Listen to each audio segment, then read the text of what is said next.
Welcome back to the channel, guys. We are back again with another one. On here we cover all things Manchester United. So today we have a stock show.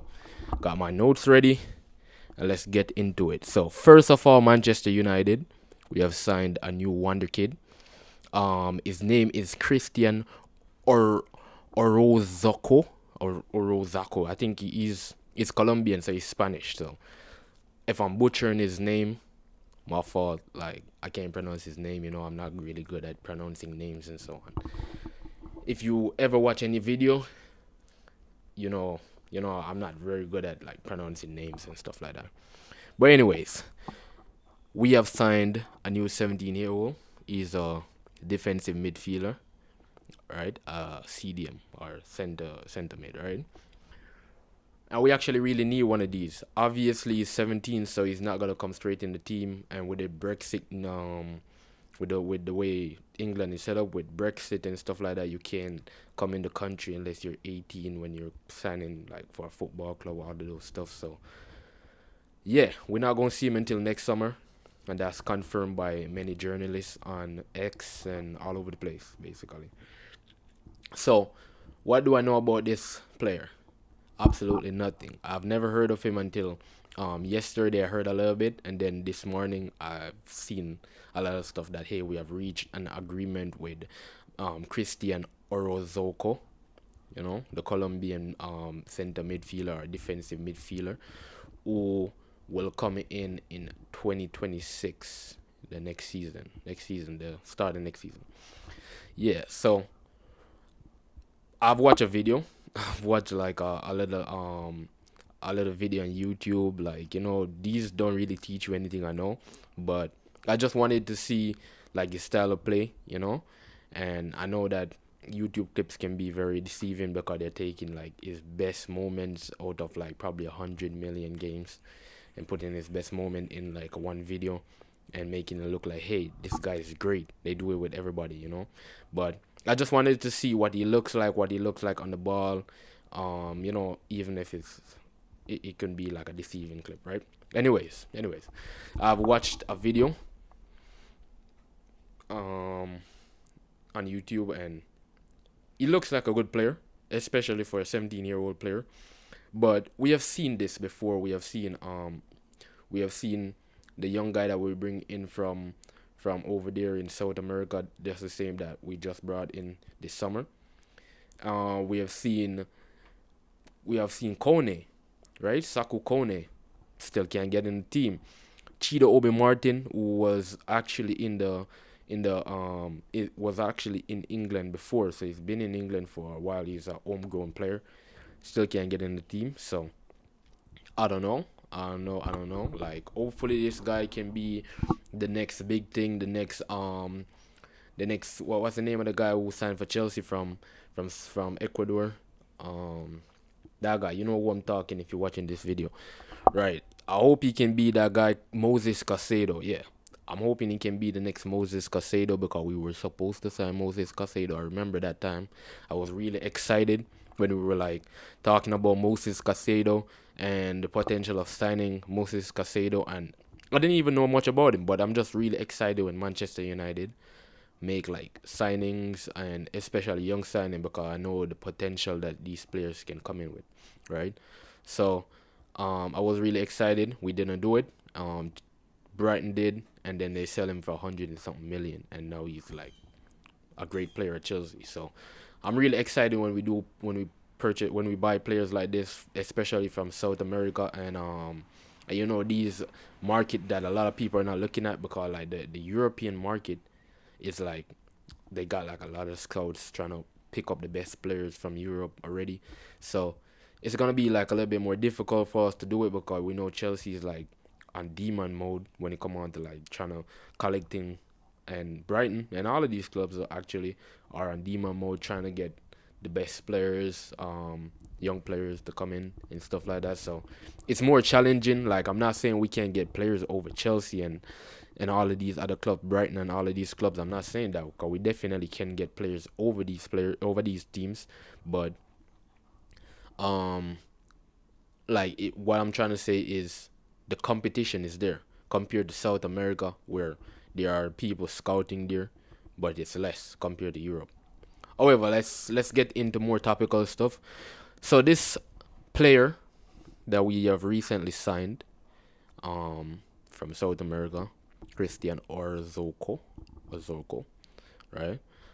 Um, we signed him through Christopher Vevel, who is, or I think he's like a sporting director or something like that. And he's also like head of recruitment, especially when it come on to like young players, because that's what I see him doing like mainly. And like I know he was instrumental in signing Benjamin Shesko, who is not like a youth player, he's a player ready for now, and he's a senior player.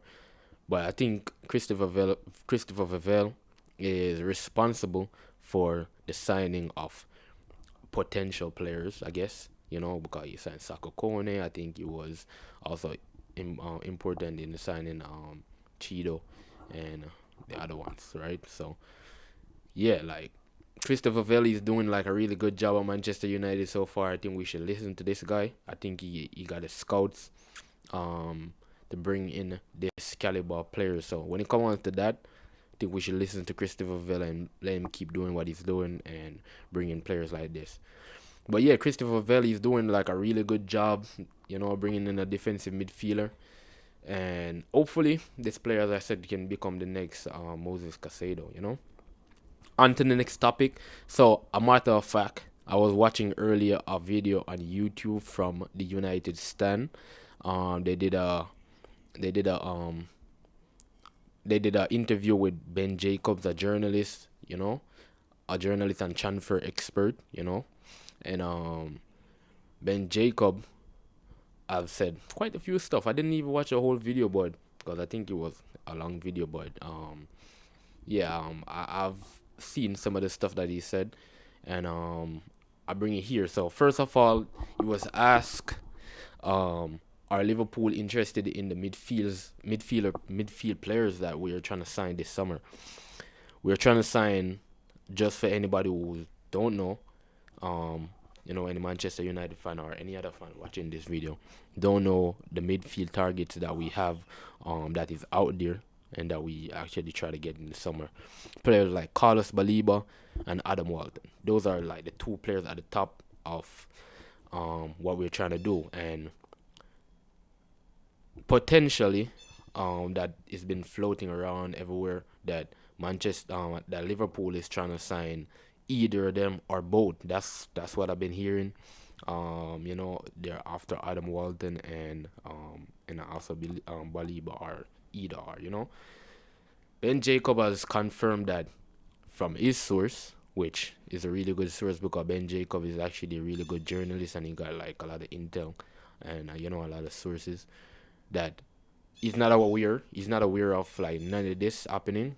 No Liverpool interested in none of these players at the moment. A lot of teams are interested in Bo Carlos Baliba, especially for the summer transfer window, because Brighton refused to sell Carlos Baliba in the January, the last transfer window, and also for the upcoming transfer window, there's a highly unlikely chance of anybody signing either Adam Walton or Baliba. Never say never, but highly unlikely. And Ben Jacob confirmed that this morning that there's a highly unlikely chance of anybody signing any of these two players before summer 2026, right? When the transfer window reopen again for the summer transfer window. So as I said, never say never. You never know if we can put it off, but there's a highly unlikely chance of anybody signing them, which is also a positive for us because, like, I'm not fully I don't fully understand the whole finance stuff at Manchester United. And the PSR thing and all the finance work and putting on the next financial year stuff and all of that. I'm not 100% sure how that works, but apparently from what I can hear from people that I've talked to, not like sources, I'm not going to pretend like I got no sources or nothing like that, but like people who that know football that I have conversation with, like my friends and other people that watch football. and they know about it. They're saying like after like I think at the end of June into July there's a new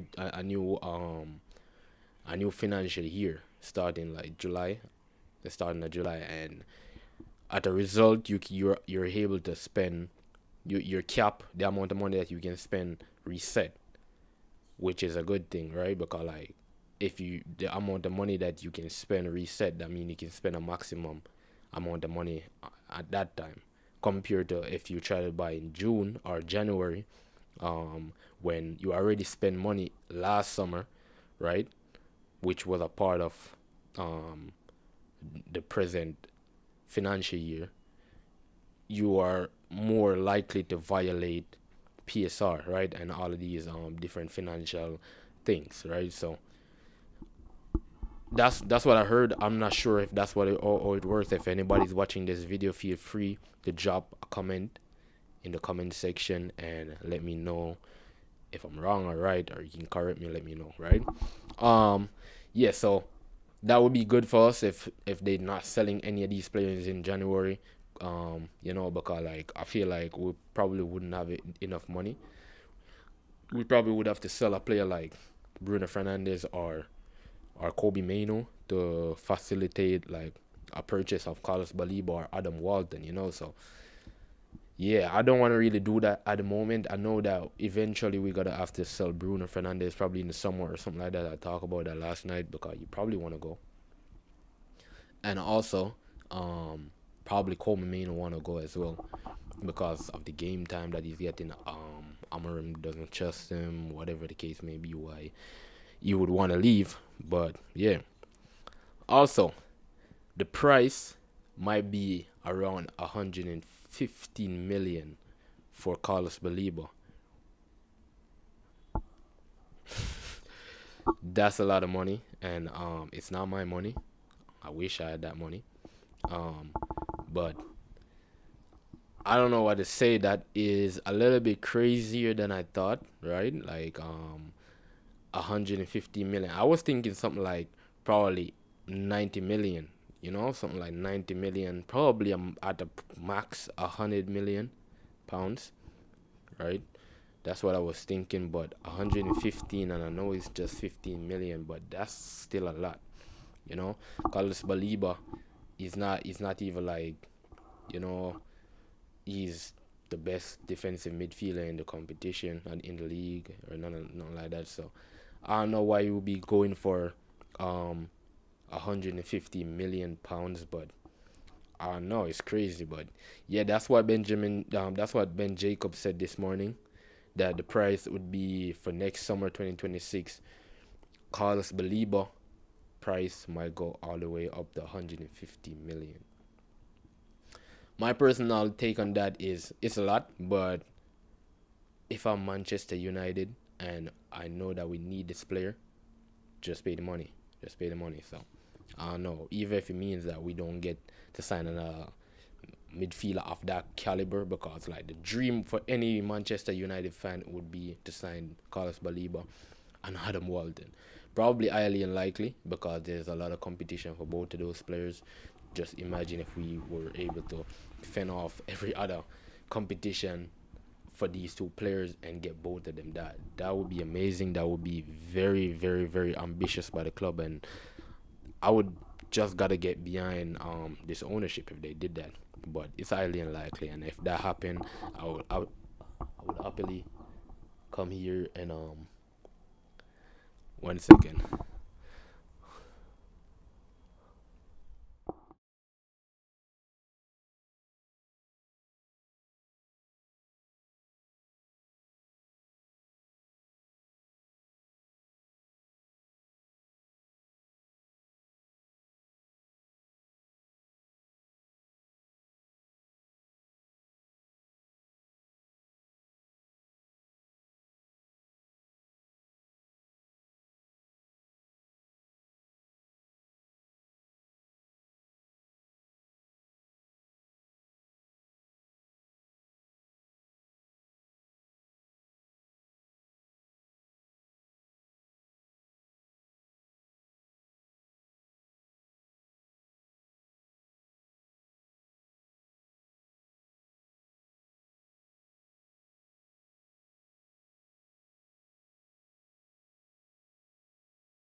Yeah, my apologies about that. I had to go and check the door. Cause that's you know. Anyways, yeah. Back to the topical stuff, right?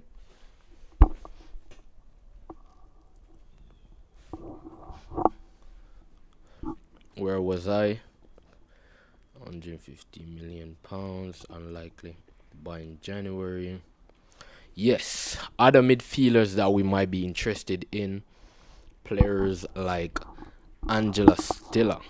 That's a player that was mentioned by Ben Jacob. I think he said something else, but I did not put it in my notes, so I guess I'm not gonna go back and watch that video back right now just to put it in the show. So we're just gonna start up. We're just gonna talk about Angela Stiller.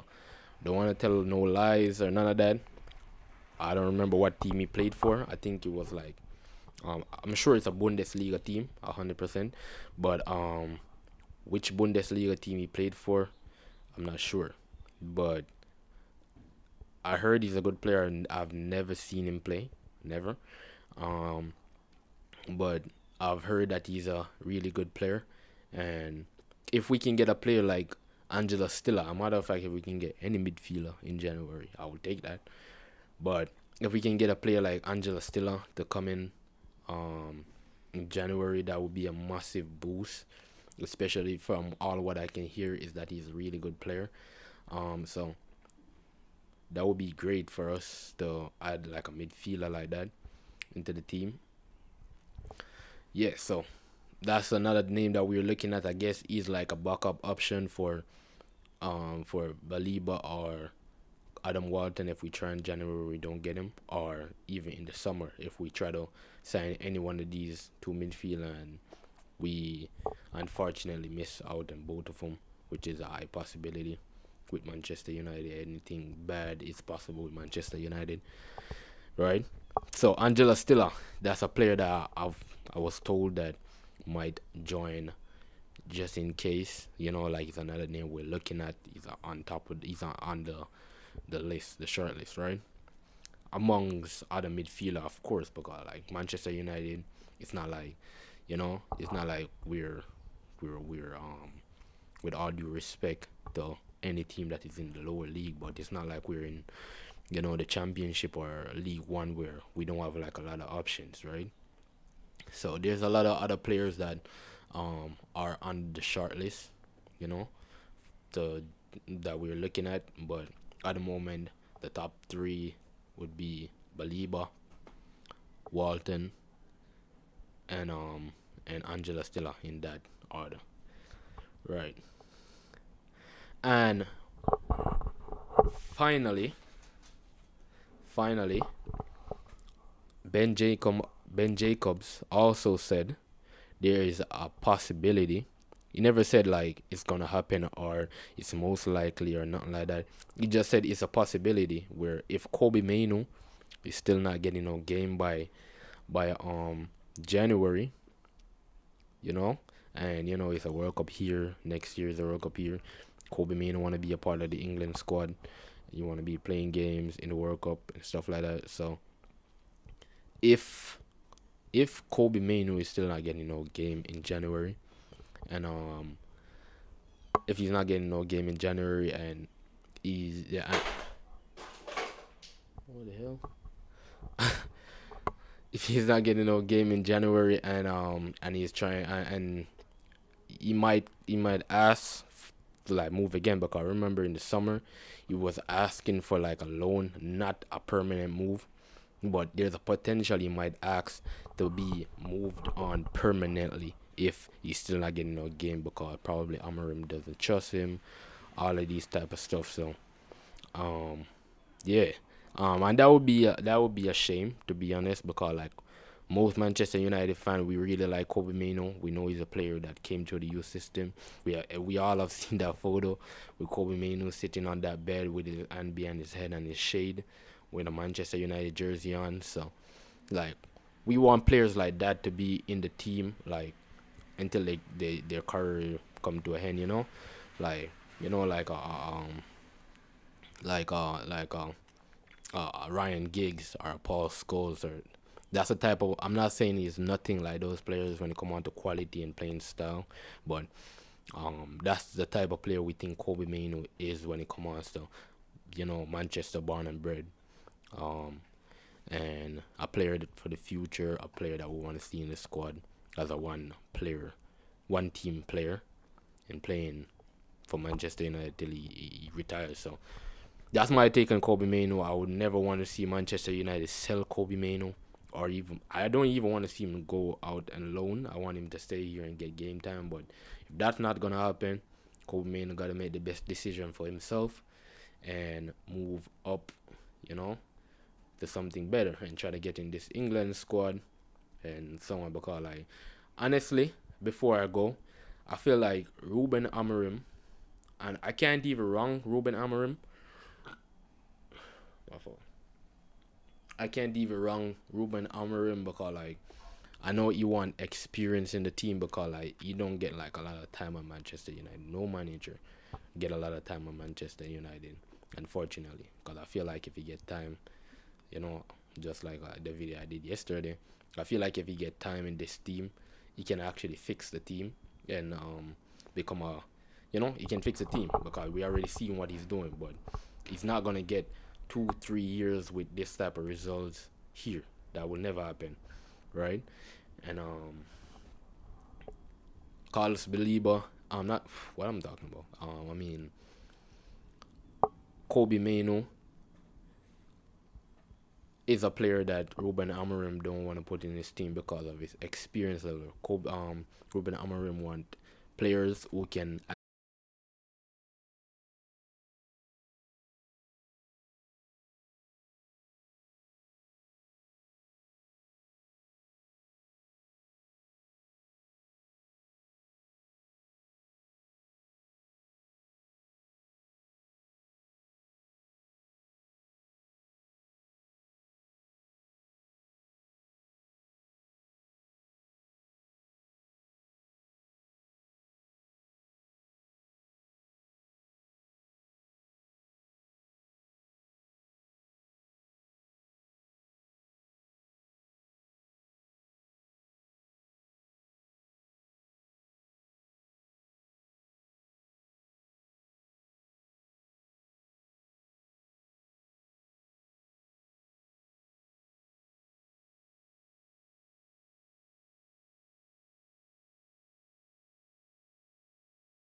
All right, guys. This my stream is lagging. No, I right now my hands. Look at that, moving. I just hope it's not like.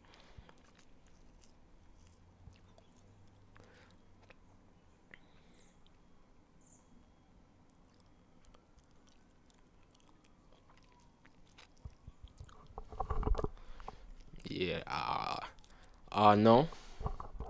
If anybody is still hearing me, still seeing me,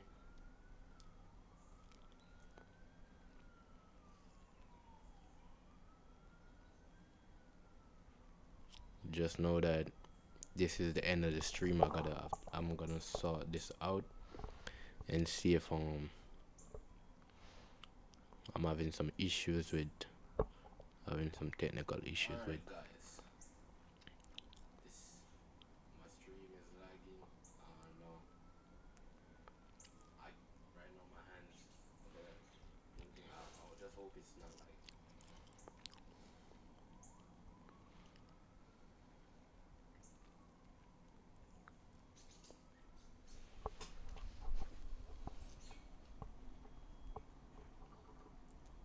Yeah. No. If anybody is still hearing me, still seeing me.